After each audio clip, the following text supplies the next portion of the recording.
நம் மண்ணை, நம் தமிழை, நம் பண்பாட்டை, நம் வரலாற்றை, நம் பெருமையை பழிப்பவர்களுக்கு பதில் சொல்ற காலம் வந்தாச்சு. அதோட அடையாளம் தான் இங்க நீங்க திரண்டு வந்திருக்கக்கூடிய காட்சி. திரளாக வந்திருக்கக்கூடிய உங்களுடைய கோவை மாவட்டத்துக்கு செஞ்சிருக்கக்கூடிய வளர்ச்சி பணிகளை வரிசையா பட்டியலிட விரும்புகிறோம். பில்லூர் கூட்டு குடிநீர் திட்ட 3ஆம் கட்ட பணிகள் நிறைவு. செம்மொழி பூங்கா அமைக்க அடிக்கல். சங்கனூர் ஓடை புனரமைப்பு. உக்கடம் ஆத்துப்பாலம் மேம்பாலம் கட்டி முடிக்கப்பட்டு நீட்டிப்பு பணி. அவிநாசி சாலை உயர்மட்ட மேம்பாலம், பொள்ளாச்சி புறவழிச்சாலை மேற்கு புறவழிச்சாலை பணிகள். விளாங்குறிச்சி தகவல் தொழில்நுட்ப பூங்கா. குறிச்சி தொழிற்பேட்டையில அடுக்குமாடி ஆயத்த தொழில் வளாகம்னு ஏராளமான திட்டங்கள் கோவை மாவட்டத்திற்கு வழங்கினதோடு இது எல்லாத்துக்கும் முகடும் வைக்கிற மாதிரி மதுரை போன்ற கோவையில் அறிவியல் மையத்தோடு கூடிய உலகத்தரம் வாய்ந்த ஒரு மாபெரும் நூலகமும் அமைக்க உள்ள அரசு தான் உங்களுடைய அரசு. இந்த அரசு அடுத்து ஈரோடு மாவட்டத்துக்கு வரேன். ஈரோடு மாவட்டத்தை பொறுத்த வரைக்கும் ஈரோடு மாநகராட்சியில் விடுபட்ட பகுதிகளில் பாதாள சாக்கடை திட்டம், காளிங்கராயன் வாய்க்கால் புதுப்பிக்கும் பணி, மாவட்ட மத்திய நூலகம் புதுப்பிப்பு, கிராமப்புற சாலைகள், ஈரோடு மருத்துவமனைக்கு மாபெரும் கட்டடம், வெள்ளோடு கிராமத்தில் 120 அடுக்குமாடி குடியிருப்புகள்,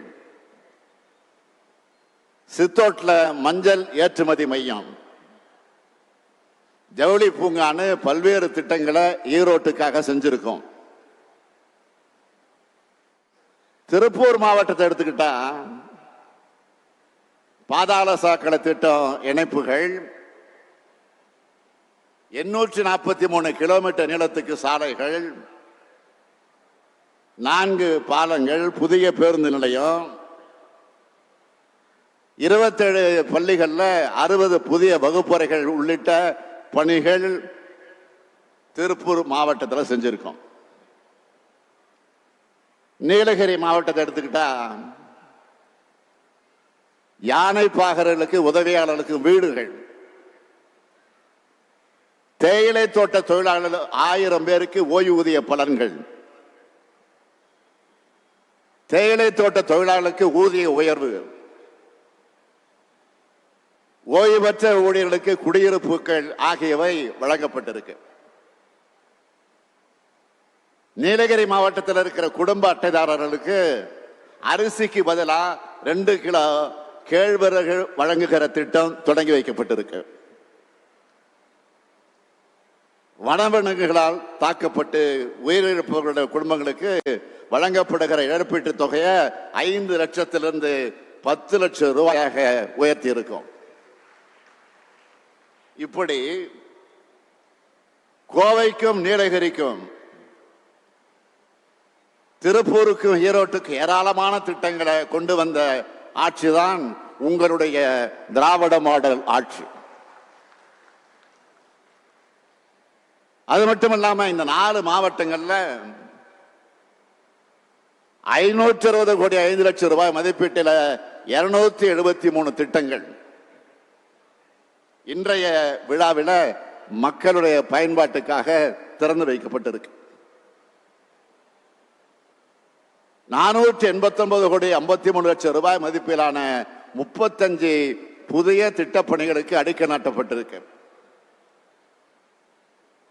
223 கோடி 93 லட்சம் ரூபாய் மதிப்பீட்டில் 57,235 பயனாளிகளுக்கு நலத்திட்ட உதவிகள் வழங்கப்பட்டிருக்கு.